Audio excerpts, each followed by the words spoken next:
BJP अध्यक्ष Rajnath Singh, BJP के वरिष्ठ नेता अरुण जेटली और पार्टी के पूर्व अध्यक्ष नितिन गडकरी आज गांधीनगर पहुंच रहे हैं। बीजेपी के तीनों वरिष्ठ नेता आज गांधीनगर में बीजेपी के पीएम पद के उम्मीदवार नरेंद्र मोदी के साथ बैठक करेंगे।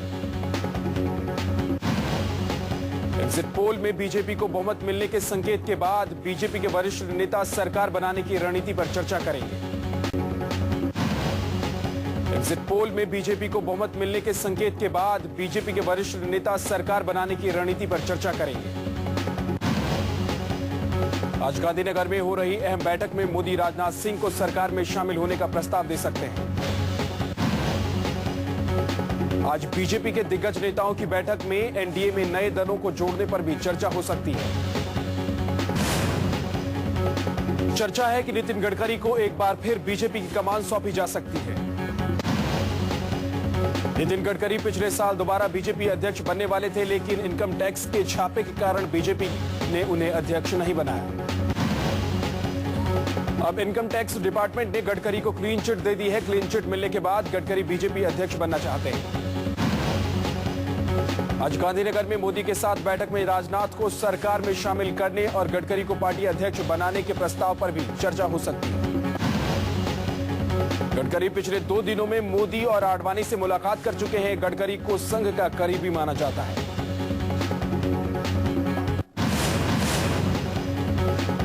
लोकसभा चुनाव के रिजल्ट आने से पहले ही राजनीतिक समीकरण बदलने शुरू हो गए हैं। 2009 के लोकसभा चुनाव से ठीक पहले उड़ीसा में बीजेपी से गठबंधन तोड़कर एनडीए से अलग होने वाली बीजू जनता दल ने बीजेपी के साथ आने के संकेत दिए। बीजेडी के मुख्य सचेतक प्रभात त्रिपाठी ने केंद्र में एनडीए को सशर्त समर्थन देने का संकेत दिया है। प्रभात त्रिपाठी ने कहा है कि बीजू जनता दल एनडीए को तभी समर्थन देगी जब बीजेपी के नेता ओडिशा को विशेष राज्य का दर्जा देने का वादा करें। बीजेडी का यह भी कहना है कि बीजेपी के नेता साफ आश्वासन दें कि ओडिशा का कोई भी हिस्सा आंध्र प्रदेश की पोलावरम परियोजना से प्रभावित नहीं होगा। बीजेपी नेता रविशंकर प्रसाद ने मंगलवार को राष्ट्रपति प्रणब मुखर्जी से मुलाकात की।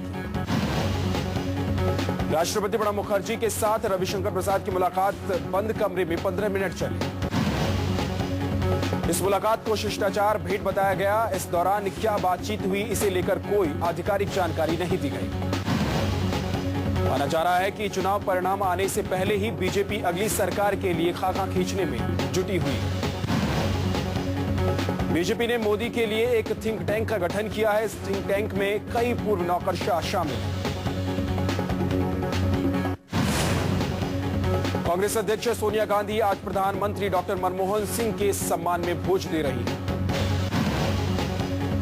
सोनिया गांधी के डिनर में कांग्रेस के वरिष्ठ नेता और यूपीए गठबंधन के सहयोगी दल शामिल हो सकते हैं। प्रधानमंत्री मनमोहन सिंह लोकसभा चुनाव के नतीजे घोषित होने के अगले दिन 17 मई को पद से इस्तीफा दे देंगे। प्रधानमंत्री डॉक्टर मनमोहन सिंह को पीएमओ के स्टाफ ने मंगलवार को विदाई दी। विदाई समारोह में मनमोहन सिंह के अलावा राष्ट्रीय सुरक्षा सलाहकार शिवशंकर मेनन, प्रमुख सचिव फुलक चटर्जी, प्रधानमंत्री के सलाहकार टीके नायर और उनके मीडिया सलाहकार पंकज पचौरी भी मौजूद थे। प्रधानमंत्री डॉक्टर मनमोहन सिंह पद छोड़ने से पहले 17 मई को दोपहर में देश को संबोधित करेंगे। बीजेपी के वरिष्ठ नेता अरुण जेटली ने प्रधानमंत्री मनमोहन सिंह की तारीफ की है। अरुण जेटली ने कहा है कि प्रधानमंत्री की व्यक्तिगत निष्ठा हमेशा संदेह से परे रही है। जेटली ने डॉक्टर मनमोहन सिंह को सयाना आदमी बताते हुए कहा कि विद्वता के साथ वो हमेशा अपने समक्ष आने वाले विषयों का पूरी जानकारी रखते हैं। 17 तारीख को प्रधानमंत्री निवास छोड़ रहे मनमोहन सिंह के सचिव के तौर पर राज्यसभा सचिव के अफसर मुरलीधर नायर को नियुक्त किया गया है। लोकसभा चुनाव के परिणाम आने के पहले आज कांग्रेस के प्रवक्ताओं की बैठक हो रही है। आज हो रही बैठक में पार्टी का प्रवक्ताओं और टीवी बहस में शामिल होने वाले नेताओं को राहुल गांधी टिप्स देंगे। कांग्रेस अध्यक्ष सोनिया गांधी ने मंगलवार को राष्ट्रपति प्रणब मुखर्जी से मुलाकात की। यूपी सरकार ने कार्यकाल खत्म होने से पहले नए सेनाध्यक्ष के तौर पर लेफ्टिनेंट जनरल दलबीर सिंह सुहाग के नाम पर मुहर लगा दी। बीजेपी नए सेनाध्यक्ष की नियुक्ति का विरोध कर रही थी। बीजेपी का कहना था कि मनमोहन सरकार को नई सरकार के लिए यह काम छोड़ देना चाहिए। मंगलवार को गुजरात के मुख्यमंत्री नरेंद्र मोदी ने गुजरात बीजेपी के विधायकों के साथ बैठक की। कयास लगाए जा रहे हैं कि विधायक दल के साथ मोदी की आखिरी मीटिंग थी। गुजरात में नए मुख्यमंत्री के नाम को लेकर चर्चा शुरू हो गई है। मोदी के सियासी वारिस के तौर पर सबसे ज्यादा चर्चा गुजरात की राजस्व मंत्री आनंदीबेन पटेल की है। गुजरात बीजेपी के नेता अभी किसी भी नाम की चर्चा करने से कतरा रहे हैं, लेकिन सूत्रों के मुताबिक आनंदीबेन पटेल सीएम के लिए मोदी की पहली पसंद है। आनंदीबेन के अलावा नितिन पटेल, सौरभ पटेल, भीखूभाई दल सरनिया और अमित शाह का नाम भी गुजरात के नए सीएम के तौर पर लिया जा रहा है। हालांकि अमित शाह केंद्र में मोदी के साथ बतौर रणनीतिकार मौजूद रहेंगे, लिहाजा उनका सीएम बनना मुश्किल ही है। गुजरात बीजेपी के नेता कहते हैं कि आलाकमान का फैसला उन्हें मान्य होगा। योजना आयोग के सदस्य अरुण मायरा की नई किताब में कहा गया है कि यूपीए सरकार में सभी नियुक्तियों और नीतियों में सोनिया गांधी का दखल रहता था। मायरा की किताब redesigning the plane flying reforming institution के नाम से प्रकाशित हुई है। अरुण ने कहा है कि सोनिया गांधी ने डॉक्टर मनमोहन सिंह को प्रधानमंत्री का पद दे दिया, लेकिन सभी महत्वपूर्ण नियुक्तियों और नीतियों में सोनिया का दखल रहता था। अरुण मायरा ने किताब में कहा है कि राहुल गांधी को वंशवादी परंपरा का काम और कांग्रेस पार्टी को नेतृत्व प्रदान करने के लिए आगे किया गया है। मायरा ने कहा है कि आजादी के 60 साल बाद भी देश में कामकाज के संचालन के ढांचे में ब्रिटिश सरकार के तत्व मौजूद हैं। यूपीए के घटक दल एनसीपी के नेता और केंद्रीय मंत्री प्रफुल्ल पटेल ने मंगलवार को कहा कि उनकी पार्टी एक स्थिर सरकार को प्रमुखता देगी। प्रफुल्ल पटेल ने कहा कि अगर बीजेपी को ज्यादा सीटें मिलती हैं तो इस जनादेश का सम्मान किया जाना चाहिए। पटेल ने कहा, असल मुद्दा यह है कि इस देश को एक स्थिर सरकार चाहिए। बीजेपी नेता अमित शाह ने कहा है कि एनडीए को लोकसभा चुनाव में 300 से ज्यादा सीटें मिलेंगी। यूपी बीजेपी के अध्यक्ष लक्ष्मीकांत वाजपेयी ने कहा है कि बीजेपी यूपी में अखिलेश सरकार को नहीं गिराएगी। मां भारती ने कहा था कि केंद्र में मोदी की सरकार बनने पर बीजेपी अखिलेश सरकार को गिरा देगी। केंद्रीय मंत्री कमलनाथ ने कांग्रेस उपाध्यक्ष राहुल गांधी का बचाव किया है।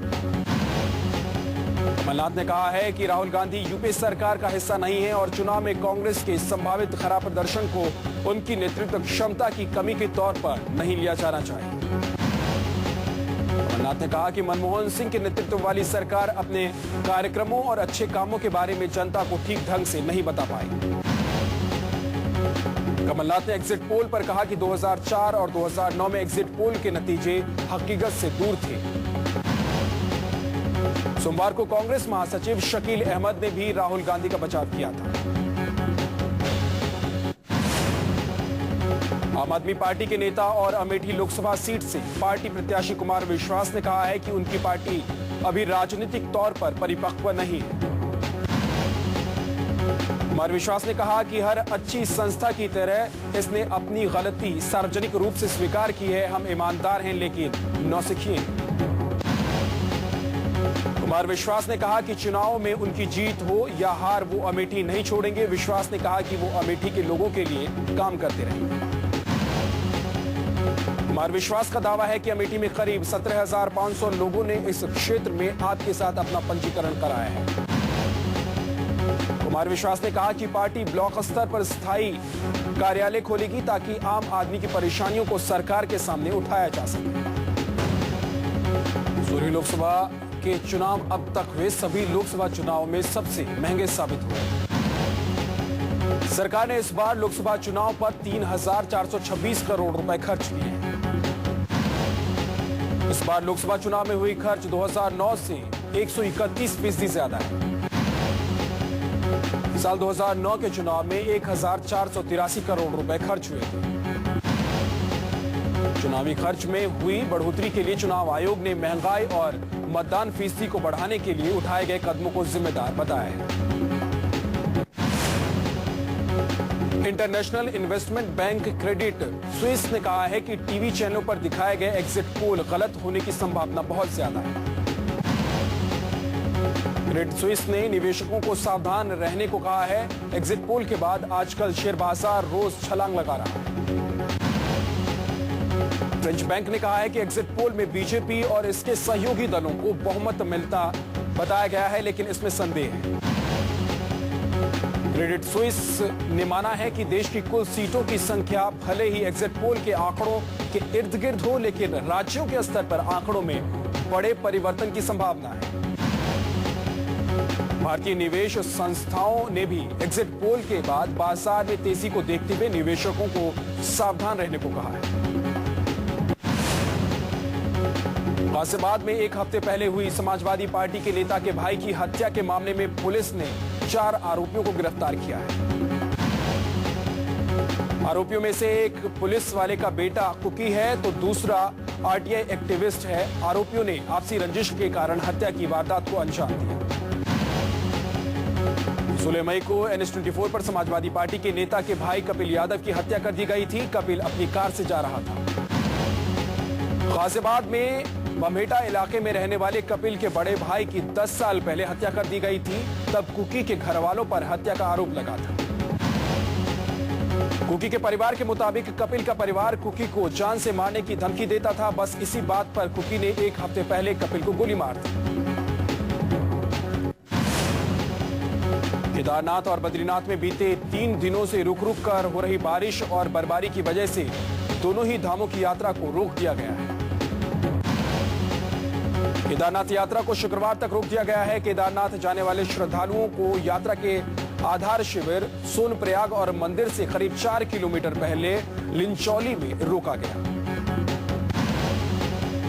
पिछले दिनों हुई बर्फबारी के बाद केदारनाथ में 2 फुट मोटी परत जम चुकी है बर्फ की और बर्फबारी अभी भी जारी है। केदारनाथ में इस समय मंदिर समिति के पदाधिकारियों के अलावा विभिन्न महकमों के 200 से अधिक कर्मचारी रह रहे हैं। लिंचौली और केदारनाथ के बीच 12 मई से प्रस्तावित हेलीकॉप्टर सेवा अब 17 मई से शुरू होगी।